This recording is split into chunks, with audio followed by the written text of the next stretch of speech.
ఆరోగ్య సంజీవిని డాక్టర్ గారిచే సలహా. నమస్తే, వెల్కమ్ టు మన తెలుగు టీవీ ఆరోగ్య సంజీవిని. గర్భం దాల్చిన మహిళలకు ఎప్పుడు ఏదో ఒక ఆరోగ్య సమస్య వస్తూ ఉంటుంది. జాగ్రత్తగా లేకపోతే దీర్ఘకాలిక సమస్యలు కూడా అప్పుడే రావడం ప్రారంభమవుతాయి. అటువంటి పరిస్థితుల్లో ఎప్పుడు అప్రమత్తంగా ఉండాలి. ఎక్కువగా ప్రెగ్నెన్సీ ఉమెన్స్ మూత సంబంధిత వ్యాధులు అటాక్ చేయడానికి సిద్ధంగా ఉంటాయి. సో వాటి పట్ల అప్రమత్తంగా ఉండాలి. ఎప్పటికప్పుడు వైద్యులను సంప్రదించి వాటికి సంబంధించిన సమస్యల గురించి, వాటికి సంబంధించిన సొల్యూషన్స్ గురించి మరి అడిగి తెలుసుకుంటూ ఉండాలి. ముఖ్యంగా ఎటువంటి పరిస్థితుల్లో ఏ నెలలో ఈ మూత్ర వ్యాధులకు సంబంధించిన సమస్యలు వస్తాయి అనే విషయాల గురించి, మరి వాటి లక్షణాలు ఏ విధంగా ఉంటాయి అనే విషయాల గురించి మరి ఈనాటి ఈ కార్యక్రమంలో డాక్టర్ వై సాయివాణి గారు, వీరు నెఫ్రాలజిస్టుగా ఉన్నారు. మరి కిడ్నీ వ్యాధుల వైద్య నిపుణురాలు. మరి వీరు కర్నూలు గాయత్రి ఎస్టేట్లో కర్నూలు కిడ్నీ కేర్ సెంటర్ నిర్వహిస్తూ ఉన్నారు. అలాగే శాంతిరామ్ కాలేజీలో నెఫ్రాలజీ హెచ్ఓడిగా విధులు నిర్వహిస్తూ ఉన్నారు. మరి డాక్టర్ వై సాయివాణి గారితో మనం మాట్లాడుతూ ఈ సమస్యలకు సంబంధించిన సమస్యలకు సరైన పరిష్కార మార్గాలు ఏంటి, వాటికి సంబంధించిన సొల్యూషన్స్ ఎలా తీసుకోవాలి అన్న విషయాల గురించి తెలుసుకుందాం. ముందుగా వారిని స్టూడియోకి ఆహ్వానిద్దాం. నమస్కారం అండి డాక్టర్ సాయివాణి గారు. ఎలా ఉన్నారు మేడం? సో మనం ప్రెగ్నెన్సీ ఉమెన్స్కి సంబంధిస్తే వాళ్ళ గురించి మనం మాట్లాడాలనుకుంటే ముఖ్యంగా వచ్చే ప్రధానమైన సమస్య యూరినరీ ట్రాక్ సమస్యలు చాలా ఎక్కువగా వినిపిస్తూ ఉంటాయి. చాలా ఎక్కువ మందికి వస్తాయి. ఎందుకంటారు? కారణం ఏంటి? అంటే మామూలు ప్రెగ్నెన్సీలోనే కామన్గా వచ్చే సమస్య urinary tract infection. 8% of the ప్రెగ్నెన్సీలో ఇదే ఉంటుంది. ఎందుకు వస్తుంది అంటే మన ప్రెగ్నెన్సీలో మనము ఫీటస్ ని అకామిడేట్ చేసుకోవాలి. ఆడవాళ్ళు ఫీటస్ ని అకామిడేట్ చేసుకోవాలి. అది చేసుకోవడానికి మన ప్రెగ్నెన్సీ గర్భం దాల్చిన వాళ్ళలో కొన్ని ఫిజియోలాజికల్ చేంజెస్ వస్తాయి అన్నమాట. దాని వల్ల మనకు అంటే యూటిరస్ అనేది బేబీ పెరిగే కొద్దీ పెరుగుతూ ఉంటుంది. అది బ్లాడర్ ని కొంచెం ఒత్తుతూ ఉండటం వల్ల యూరిన్ కిడ్నీ నుంచి కిందికి మూత్ర నాళాల ద్వారా కిందికి వస్తూ ఉంటుంది. అది సరిగ్గా వెళ్ళక ఆ కిడ్నీను ఆ మూత్ర నాళాలు కొంచెం వాచే ప్రమాదం ఉంటుంది. సెకండ్, ప్రొజెస్ట్రాన్ అనే హార్మోన్ ఎక్కువ ఉంటుంది ప్రెగ్నెన్సీలో. ఆ హార్మోన్ ఏం చేస్తుంది అంటే మజిల్ రిలాక్సేషన్ చేస్తుంది. దానివల్ల ఈ యూరేటర్ లో పెరిస్టాల్సిస్ తగ్గిపోతుంది. దానివల్ల కూడా మనకి అక్కడే ఉండిపోతూ ఉంటుంది. అంటే యూరిన్ అక్కడే స్పేసెస్ వస్తుంది. దానివల్ల ఈ యూరేటర్ కిడ్నీ అని వాపు వచ్చే ప్రమాదం ఉంటుంది. ఆ తర్వాత ఈ యూరిన్ లో కూడా మన ప్రెగ్నెన్సీ వల్ల ఈ లాక్టోబాసిల్లై ఇవి కొంచెం తగ్గి అసిడిక్ ఎన్విరాన్మెంట్ తగ్గిపోవటం వల్ల ఆల్కలైన్ ఎన్విరాన్మెంట్ ఎక్కువ అయిపోయి యూరిన్ ఇన్ఫెక్షన్స్ ఎక్కువగా వచ్చే ఛాన్స్ ఎక్కువ ఉంటుంది. ఇంకొకటి, మనకు గర్భం ఎక్కువ అయ్యే కొద్దీ మనం క్లీనింగ్ చేసుకోవడం కొంచెం కష్టమైపోతుంది. మెకానికల్ ప్రాబ్లమ్స్ అన్నమాట. ప్రెగ్నెన్సీలో అక్కడ మన జెనిటల్ ఏరియాస్ క్లీన్ చేసుకోవడం సరిగా ఉండదు. సో దాని వల్ల ఎక్కువగా ఇన్ఫెక్షన్స్ వచ్చే ఛాన్స్ ఉంటుంది అన్నమాట. ఈ వీటి గురించి ప్రతి ఒక్క గర్భం దాల్చిన మహిళ అప్రమత్తంగా ఉండాలి. ఎందుకు ఇలా అప్రమత్తంగా ఉండాలి అంటే దీని వల్ల బేబీకి ప్రమాదం ఉంటుంది, మదర్ కి ప్రమాదం ఉంటుంది. బేబీకి ఏ విధంగా ప్రమాదం ఉంటుంది అంటే అబార్షన్స్ రావటం, లేకపోతే బేబీ గర్భంలోనే చనిపోవటము ఇన్ఫెక్షన్స్ వల్ల, లేకపోతే నెలలు నిండకుండానే పుట్టడము, లేకపోతే నెలలు నిండినాక పుట్టినా కూడా సరైన వెయిట్ అంటే 2.5 kgs ఉండకుండా పుట్టడం, అది బేబీ ప్రాబ్లం. అదే అమ్మకి మదర్ కి ఎలా అంటే ఈ ఇన్ఫెక్షన్ బ్లడ్ లో కలిసి బ్యాక్టీరియా అంటారు. అది అన్ని ఆర్గాన్స్ కి స్ప్రెడ్ అయిపోయేసి సెప్టిస్ లోకి వెళ్ళిపోయి, మళ్ళీ సెప్టిక్ షాక్ లోకి వెళ్ళిపోయి మాస్ అంటారు, మల్టీ ఆర్గన్ డిస్ఫంక్షన్, మళ్ళీ డిక్ అంటారు. డిక్ అంటే డిస్క్రిమినేటెడ్ ఇంటరాక్యులర్ కోయాగ్యులేషన్. ఈ వెజల్స్ లో అంతా ఎక్కడంటే అక్కడ క్లాట్ ఫామ్ అవుతుంది. ఒక దగ్గర క్లాట్ ఫామ్ అవుతుంది, ఒక దగ్గర బ్లీడ్ ఫామ్ అవుతుంది. అట్లా అంత సివియర్ వరకు కూడా వెళ్ళొచ్చు అన్నమాట. ఈ most common infection in pregnancy urinary tract infection. ఎందుకు అంటే మనం చెప్పుకున్నాం కదా, ఆ ఇన్ఫెక్షన్ ఎక్కువ అయిపోయి అంటే ఆల్రెడీ మదర్ కి ఇమ్యూనిటీ తక్కువ ఉంది అనుకో, అండ్ ప్రెగ్నెన్సీలో కూడా ఇమ్యూనిటీ తగ్గిపోతుంది. ఎందుకంటే మనం ఫీటస్ ని అకామిడేట్ చేయాలి. Foetus is not our own part, వేరే పార్ట్, అందులో ఫాదర్ది కూడా ఉంటుంది. సో దాన్ని అకామిడేట్ చేయాలంటే ముందు మన ఇమ్యూనిటీ తగ్గాలన్నమాట. మన ఇమ్యూనిటీని అడాప్టివ్ ఇమ్యూనిటీ, ఇన్నెట్ ఇమ్యూనిటీ అని రెండు ఉంటాయి అన్నమాట. ఇన్నేట్ ఇమ్యూనిటీ పెరిగి అడాప్టివ్ ఇమ్యూనిటీ తగ్గిపోతుంది. అలా తగ్గితేనే మనం ఫీటస్ ని అకామిడేట్ చేస్తాం. సో ఇమ్యూనిటీ తగ్గడం వల్ల ఇన్ఫెక్షన్స్ వస్తాయి. అలాగే కొంతమంది అంటే షుగర్ ఉన్న వాళ్ళు, బీపీ ఉన్న వాళ్ళు ఆల్రెడీ ఈ మధ్య మన వెస్టర్న్ లైఫ్ స్టైల్ వల్ల మన ఆహార శైలి, జీవన శైలి అన్ని మారిపోతున్నాయి. Obesity, PKD, artificial reproductive techniques, అసలు ఈ మధ్య నార్మల్ డెలివరీస్ చాలా తక్కువ అవుతున్నాయి. ఎక్కువ రియాలిటీస్ లో ఇవన్నీ చేస్తుంటాం. ఆర్టిఫిషియల్ రిప్రొడక్టివ్ టెక్నిక్స్ ఇవన్నిట్లో హార్మోన్స్ ఇవ్వటము ఇవన్నీ చేస్తారన్నమాట. సో ఈ వీటి వల్ల మనకి ఇన్ఫెక్షన్ ఛాన్సెస్ కూడా ఎక్కువ ఉంటాయి అన్నమాట. క్రానిక్ కిడ్నీ డిసీజెస్ ఇవన్నీ మనం మామూలుగా వెస్ట్రన్ వరల్డ్ లో చూసేది మన ఇండియాలో కామన్ అయిపోతుంది. ఇలా హై రిస్క్ ఉంటారు. సో వన్స్ ఇన్ఫెక్షన్ అటాక్ అయిన తర్వాత వాళ్ళు ఎలాంటి జాగ్రత్తలు తీసుకోవాలి? అంటే ఫుడ్ విషయంలో కానీ, వాటర్ తీసుకునే విషయంలో కానీ ఎలాంటి జాగ్రత్తలు తీసుకోవాలి? యాక్చువల్గా ఏంటంటే ఇన్ఫెక్షన్ అటాక్ అయినప్పుడు మనకేం తెలియదు, అంటే సింటమ్స్ ఏమి ఉండవు అనమాట. ఇది ఫ్రీగా ఉంటుంది క్లినికల్ ప్రెజెంటేషన్. ఏసిమ్టమాటిక్ బ్యాక్టీరియా అంటారు.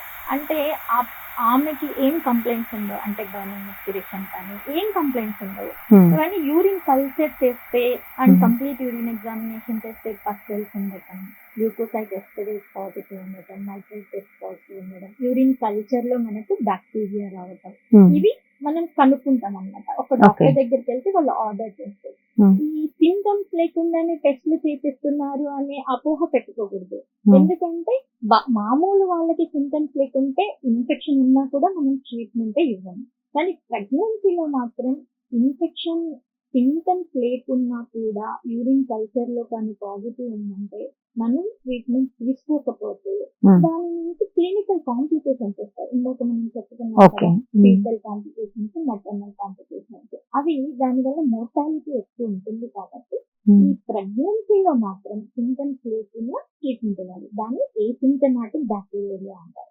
సెకండ్ వచ్చేసి సింటమ్స్ ఓన్లీ బ్లాడర్ వరకే ఉంటుంది అన్నమాట. దాన్ని సిస్టైటిస్ అంటారు. బ్లాడర్, యూరినరీ బ్లాడర్ అంటే మూత్రకోశం వరకే ఉంటుంది, సిస్టైటిస్ అంటారు. వీళ్ళలో మామూలుగా ప్రెగ్నెన్సీలో కూడా ఎక్కువ సార్లు టాయిలెట్కి వెళ్ళటము, అర్జెంట్ అన్నట్టు అనిపించటము అని ఉంటాయి. కానీ ఈ కొత్తగా ఈ సిస్టైటిస్ లో వచ్చేది ఏంటి అంటే న్యూ అంటే డిసూరియా అంటే పెయిన్ఫుల్ మిక్స్చరేషన్. అంతవరకు ఎక్కువ ఫ్రీక్వెన్సీ అది ప్రెగ్నెన్సీలో రావచ్చు. అంటే అది ప్రెగ్నెన్సీలో కామన్ అనుకుంటారు కదా, ఎక్కువ నెంబర్ ఆఫ్ టైమ్స్ అనేది అవన్నీ కామన్.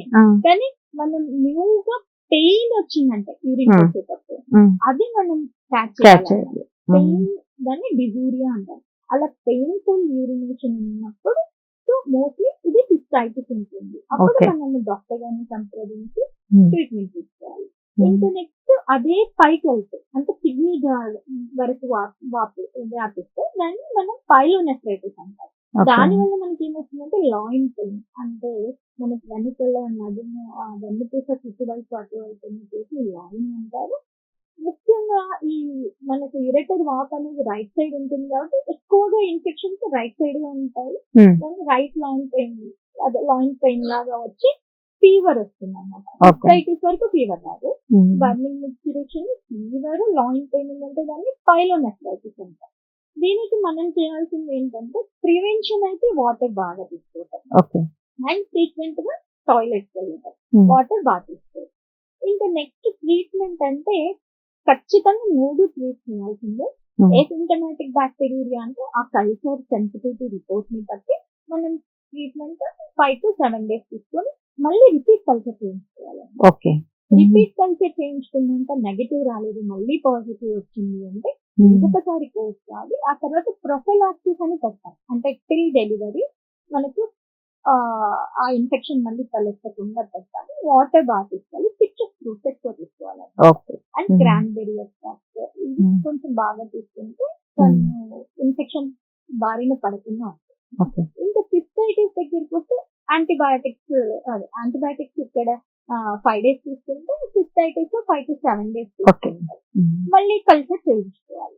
ఇంకా పైలోనెఫ్రైటిస్ వాళ్ళు మాత్రం IV యాంటీబయాటిక్స్ పెట్టుకోవాలి, హాస్పిటల్లో అడ్మిట్ అవ్వాలి, హైడ్రేషన్ చేయాలి, అంటే ఫీవర్ వస్తే ఏముందిలే అడ్మిషన్ అవసరం లేదు, టాబ్లెట్ వేసుకుంటే సరిపోతుంది కదా అని అనుకోకూడదు. ఫ్లూయిడ్స్ పెట్టుకొని IV యాంటీబయాటిక్స్ తీసుకొని మనకి ఎప్పుడైతే జ్వరం తగ్గుతుందో అప్పటి నుంచి మళ్ళీ ఓరల్ టాబ్లెట్స్ కి టర్న్. సో ఇప్పుడు ఫర్ ఎగ్జాంపుల్ మీరు చెప్పారు అంటే సిమ్టమ్స్ లేకపోయినా ఖచ్చితంగా ఇది టెస్ట్ చేయించుకొని చేసుకోవాలి అనేది. అంటే ఒక ప్రెగ్నెంట్ ఉమెన్ మీ దగ్గరకు వచ్చినప్పుడు స్టార్టింగ్ లోనే మీరు ఈ టెస్టింగ్ చేపించేస్తారా? ఎప్పుడైతే డాక్టర్ దగ్గరికి ఫస్ట్ సంప్రదిస్తారో ఒక ప్రెగ్నెంట్ వాళ్ళే యూరిన్ కల్చర్ అంటే మామూలు కంప్లీట్ యూరిన్ ఎగ్జామినేషన్ లో ఫాల్స్ పాజిటివ్ ఉంటాయి. ఎందుకంటే ప్రెగ్నెన్సీలో వాళ్ళు సరిగా క్లీన్ చేసుకోవాలి, పట్టి గజనాలో ఉన్న పచ్చలు కూడా మనం యూరిన్ లో ఉన్నాయనుకుంటాం అట్లా. కాబట్టి యూరిన్ కల్చర్ అండ్ సెన్సిటివిటీ అనేది ఫస్ట్ విజిట్ లో కానీ మనం చేస్తున్నామంటే దాన్ని బట్టి ట్రీట్మెంట్ అని తీసుకున్నామంటే నెక్స్ట్ ప్రెగ్నెన్సీ అంటే ఫ్రూట్ఫుల్ గా ఉంటుంది. ప్రాబ్లమ్స్ అంటే ఫస్ట్ టైం మనం యూరిన్ కల్చర్ చేపించుకున్నప్పుడు ఆ టెస్ట్ లో ఆ రిపోర్ట్ లో అంటే నెక్స్ట్ అప్పుడు లేకపోయినా తర్వాత వచ్చే అవకాశం ఉంది లేదా అనేది కూడా చూపిస్తుందా? అదేంటి అప్పుడు నెగిటివ్ ఉందంటే మనం కంప్లీట్ గా ఓకే సింటమ్స్ వచ్చినప్పుడు నెక్స్ట్ మళ్ళీ ఓకే. తర్వాత ఇంకొక ఎంటిటీ ఉంటుంది రికరెంట్ యూటీఐస్ అనేది. అందరికీ ఈ యూటీఐ రిస్క్ తక్కువనే ఉండొచ్చు. ఈ రికరెంట్ యూటీఐ అంటే ఏంటంటే మన ప్రెగ్నెన్సీలోనే మోర్ దెన్ 1 ఇన్ఫెక్షన్ ఉంది. అలా ఉన్న వాళ్ళని రికరెంట్ యూటీఐ అంటారు. రికరెంట్ యూటీఐ ఎవరికి రిస్క్ ఉంటుంది అంటే actually pregnancy risk factor to recurrent UTI. ఎందుకంటే మనం ఇప్పుడు వరకు చెప్పుకున్నాం కదా హార్మోనల్ ప్రాబ్లమ్స్, లిపిడస్ ప్రాబ్లమ్, యూరిన్ లో పోయేది అంతా దానివల్ల. ఇంకొకటి కొంతమంది రొమటాయిడ్ ఆర్థరైటిస్ అని, ఎస్ఎల్ఈ అని ఇమ్యూనోసప్రెసివ్ డ్రగ్స్ వాడుతుంటారు. ఎయిడ్స్ కూడా ఇప్పుడు కామన్ గానే ఉంది. It's like diabetes, hyper tension లాగా ఎయిడ్స్ కూడా ఉన్నాయి. చిన్న పిల్లల్లోనే వచ్చిండొచ్చు వాళ్ళ పేరెంట్స్ వల్ల. సో వాళ్ళు ప్రెగ్నెంట్ అయింది అట్లా ఇమ్యూనోసప్రెషన్. ఇంకొకటి డయాబెటీస్. ఈ డయాబెటీస్ అనేది చాలా ఎక్కువగా ఉంది. ఈ డయాబెటీస్ వల్ల యూరినరీ ట్రాక్ట్ ఇన్ఫెక్షన్ చాలా కామన్ గా. ఇంకొకటి కిడ్నీస్ లో కొంతమందికి యాక్సెస్ ఫామ్ అవ్వటం, లేకపోతే సిస్టిక్ కిడ్నీ డిసీజెస్ ఉంటున్నాయి, లేకపోతే స్టోన్స్ ఉంటాయి. ఆ స్టోన్స్ వల్ల కిడ్నీ ప్రాబ్లమ్స్, దాని వల్ల కూడా ఈ రికరెంట్ యూటీఐ అనేది వస్తుంది అనమాట. ఇందులో మళ్ళీ 2 టైప్స్ ఉంటాయి, రిలాప్స్, రికరెన్స్. రిలాప్స్ అంటే మనం ఇప్పుడు కల్చర్ లో ఈకోలై అని వచ్చిందనుకో, నెక్స్ట్ కూడా కల్చర్ లో ఈకోలై వచ్చింది అంటే సో మనకు అక్కడ ఏదో ఇన్ఫెక్షన్ ఉంది, దాని సోర్స్ ఉంది, ఆ సోర్స్ మనం కంప్లీట్ గా ఎరాడికేట్ చేయలేదు. సో దాన్ని మనం అల్ట్రాసౌండ్ బాగా తీసుకొని అక్కడ ఉన్న యాక్సెస్ ఉందా, ఏం మిస్ అయిపోయిందా, డయాబెటీస్ ఉందా, లేకపోతే ప్రెగ్నెన్సీలో ఏమవుతుందంటే యూరిన్ పోసాక బ్లాడర్ మొత్తం ఎవాక్యుయేట్ అవ్వాలి, 30 ml కంటే తక్కువ ఉండాలి. కానీ కొంతమంది కంప్లీట్ ఎవాక్యుయేట్ కాదు, పోస్ట్ వైడల్ రెసిడ్యువల్ యూరిన్ అంటారు, అది ఉందా, ఎందుకు ఈమెకి ఇన్నిసార్లు రిలాప్స్ వస్తుంది. ఇంకొక రికరెన్స్ లో ఏంటంటే ఆఫ్టర్ 2 weeks కొత్త ఆర్గానిజం అవుతాయి. ఇది కామన్. అంటే మనకి ఈ రోజు కోవిడ్ వచ్చింది, రేపు మలేరియా వచ్చింది, అలా టైప్ అన్నమాట. సో ఇంకొక ఆర్గానిజం ఈకోలై కాదు వేరే. సో మనము రిలాప్స్ ఉన్న వాళ్ళని మాత్రం ఎక్కువ ఎవాల్యుయేట్ చేయాల్సి వస్తుంది, ఎక్కువ ట్రీట్ చేయాల్సి వస్తుంది. అండ్ 2 times అయిపోయినాక కూడా పాజిటివ్ వస్తే మనం సప్రెసివ్ ప్రొఫిలాక్సిస్ అని పెడతాం అన్నమాట. అందులో కూడా మనం ఆ ప్రొఫిలాక్సిస్ కూడా 2 types ఉంటుంది. ఒకటి పోస్ట్ కాయిటల్ అంటే సెక్సువల్ ఇంటర్కోర్స్ తర్వాత వాడేది, ఇంకొకటి కంటిన్యూస్ గా ఎవ్రీ డే నైట్ వేసేసుకునే ప్రొఫిలాక్సిస్. సో ఇటువంటి రిస్క్ ఫ్యాక్టర్స్ యూరినరీ ఇన్ఫెక్షన్స్ వచ్చినప్పుడు డెలివరీ విషయంలో ఏదైనా ప్రాబ్లమ్స్ తలెత్తే అవకాశం ఉందంటారు? అంటే ఇన్ఫెక్షన్ ఉన్న పేషెంట్ కి డెలివరీ చేసిన ముందడే అక్కడ ఉన్నదంతా బ్లడ్ లోకి ఎంటర్ అవ్వచ్చు ఇన్ఫెక్షన్. దాన్ని బ్యాక్టీరియా అంటారు. ఈ బ్యాక్టీరియా నుంచి మొత్తం ఆర్గాన్స్ అన్ని ఇన్వాల్వ్ అయిపోయి సెప్టిక్ షాక్, మార్క్స్, ఏఆర్డిఎస్ వరకు కూడా వెళ్ళే ఛాన్స్ ఉంటుంది. ప్రెగ్నెన్సీలో ఇన్ఫెక్షన్ అనేది mostly 50 to 60% it is urinary tract infection. అది అన్ని ఆర్గాన్స్ స్ప్రెడ్ అయ్యే ఛాన్స్ ఉంటుంది. అప్పుడు మెటర్నల్ మోర్టాలిటీ కూడా ఎక్కువ ఉంటుంది. సో ఆ టైంలో ప్రిఫరెన్స్ ఏది ఇస్తారు? ఒకవేళ నార్మల్ అయ్యే అవకాశం ఉన్నా కూడా డాక్టర్స్ సిజరిన్ బెటర్ అంటారా, నార్మల్ బెటర్ అంటారా? అట్లేం లేదా? నార్మల్ డెలివరీని ప్రిఫర్ చేస్తారు, అదేం లేదు. కాకపోతే దానికి కరెక్ట్ కల్చర్ కి పంపించేస్తే ఐడి యాంటీబయాటిక్స్ టైం కి వాడాలి, టైం కి పెట్టాలి. అండ్ నేను ఇందాక చెప్పాను కదా, ఏదైనా అల్ట్రాసౌండ్ లో మనం రిలాప్స్ కి కారణమైనది అంటే కిడ్నీలో స్టోన్ కానీ యాక్సెస్ కానీ సిస్ట్లు కానీ ఉన్నాయా, పోస్ట్ వైడ్ రెసిడ్యువల్ ఏమైనా ఉందా, ఎందుకంటే మనం అది ట్రీట్ చేయండి ఎన్ని యాంటీబయాటిక్స్ ఇచ్చినా బుడిదలకు అంతే. అలాంటిది ఏమన్నా ఉన్నాయా అది చూసుకోవాలి. ఓకే. సో ఎలాంటి ఇన్ఫెక్షన్స్ వస్తాయి, ఏ విధంగా వస్తాయి, దీనికి సంబంధించి సొల్యూషన్స్ ఎలా ఉంటుంది, ట్రీట్మెంట్ ఎలా ఉంటుందని చాలా డీటెయిల్ గా ఇచ్చారు మీరు. ముఖ్యంగా అసలు అది రాకుండా ఉండాలంటే ఫస్ట్ నుంచి ఎలాంటి జాగ్రత్తలు తీసుకోవాలి? అదే prevention is better than cure. ఇందులో ఏంటంటే ఫస్ట్ ప్రెగ్నెన్సీ అని మనం తెలియని వాళ్ళు డాక్టర్ ని సంప్రదించి ఆ తర్వాత urine culture and sensitivity test, ఎందుకంటే ప్రెగ్నెన్సీలో ఏ సింటమాటిక్ బ్యాక్టీరియా అని కూడా చూస్తాం, అది ఒక టెస్ట్ చేపిస్తాం. ఆ తర్వాత మన బిహేవియర్ మాడిఫికేషన్స్ అంటే వాటర్ ఇంటేక్ బాగా తీసుకుంటాం, సిట్రస్ ఫ్రూట్స్ మనకి చాలా ఉంటాయి, కమలా పండ్లు అలాంటి ఎక్కువ తీసుకోవాలి, అలాంటి బాగా తీసుకోవాలి. ఆ తర్వాత సెక్షువల్ ఇంటర్కోర్స్ అన్నమాట, mostly first semester third semester లో సెక్షువల్ ఇంటర్కోర్స్ అవాయిడ్ చేయటం మంచిది. ఇంకా కొంతమంది అంటే అందరూ చెప్పము సెక్షువల్ పార్ట్నర్స్ ని మారుస్తూ ఉంటారు, అలా కొత్త సెక్షువల్ పార్ట్నర్ వచ్చినప్పటికీ రిస్పెక్ట్ చేస్తుంది. ఇంకొకరు స్పర్మిసైడ్స్ యూజ్ చేస్తారు, అంటే ప్రెగ్నెన్సీలో ఆ ప్రాబ్లం ఉండదు కానీ ఆ స్పర్మిసైడ్ వల్ల కూడా లోపల మనకి మంచి బ్యాక్టీరియా ఉంటాయి, మన వెజైనాలో బ్యాక్టీరియా లాక్టోబాసిల్లే ఉంటాయి, వాటి వల్ల మనకి యూరిన్ ఇన్ఫెక్షన్స్ రాకుండా ఆ బ్యాక్టీరియా వల్ల చచ్చిపోతాయి, అట్లా వల్ల ఈజీగా వస్తాయి. అంటే మనకి యూరిన్ ఇన్ఫెక్షన్స్ అన్ని ఎక్కడి నుంచి వస్తాయి అంటే బ్రెస్ట్ నుంచి మోషన్ పోయేదారు. ఎందుకు ఫిమేల్స్ లోని ఎక్కువ అంటే యూరెత్రా, వెజైనా అండ్ యానస్ అన్ని ఒక దగ్గరే ఉంటాయి అన్నమాట, ఈజీగా స్ప్రెడ్ అవుతాయి. అండ్ యానస్ ఉంటుంది, అందుకే క్లీనింగ్ కూడా మనం ఎప్పుడు యానస్ అంటే టాయిలెట్ చేసిన తర్వాత క్లీనింగ్ ఎప్పుడు బ్యాక్ వెళ్ళాలి, ఫ్రంట్ రాకూడదు, ఫ్రంట్ యూరెత్రా ఉంటుంది. మనం ఫ్రంట్ టచ్ చేయకుండా బ్యాక్ క్లీన్ చేస్తామంటే ఈ బ్యాక్ యూరెత్రా వరకు రాదు, ఈ యూరెత్రా నుంచి బ్లాడర్ క్లాస్ అవ్వడం, బ్లాడర్ నుంచి కిడ్నీస్ క్లాస్ అవ్వడం, కిడ్నీస్ నుంచి బ్లడ్ ప్రెషర్ అవ్వడం, సో మెనీ డిఫికల్ట్ ప్రాబ్లమ్స్ వచ్చే అవకాశం ఉంది. ఇవన్నీ మనం ప్రివెన్షన్ కింద తీసుకోవాలి. ఓకే. సో డాక్టర్ సాయివాణి గారు, మరి మూత్ర సంబంధిత వ్యాధులు గర్భవతుల్లో ఎలా వస్తాయి, వాటికి సంబంధించి ఎలాంటి సమస్యలు మనం ఎదుర్కోవాలి, సో సొల్యూషన్స్ ఏ విధంగా తీసుకోవాలి, చాలా చక్కటి సలహాలు ఇచ్చినందుకు ధన్యవాదాలు తెలియజేస్తున్నాను. నమస్తే.